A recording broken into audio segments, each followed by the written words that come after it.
আরে দেখো ডান্ডাটা নিয়ে এখনই আমি ক্লাসের ভিতরে যাচ্ছি। আরে বুঝতেছি না, এটা তো ভিতরে যাচ্ছে না। তার মানে বুঝেছি আমি এটা এভাবে ভিতরে যাবে না, আমি এটা ঘুরিয়ে পিছিয়ে সোজা বাজাকে নিয়ে দেই। সুইটি তো পাগল হয়ে গেছে। তুমি ওইটা শিখিয়ে দাও তো।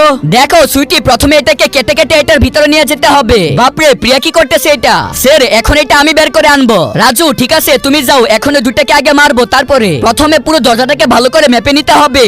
লম্বা সুজা বাঁকা তেরা সবকিছু আগে মাপতে হবে। রাজু তুমি সবসময় ক্লাসের ভিতরে টপ করো। দেখো এখন আমি স্যারের সামনে হিরো হয়ে যাবো। ওরে বাপরে, এটা ভিতরে যাচ্ছে না কেন?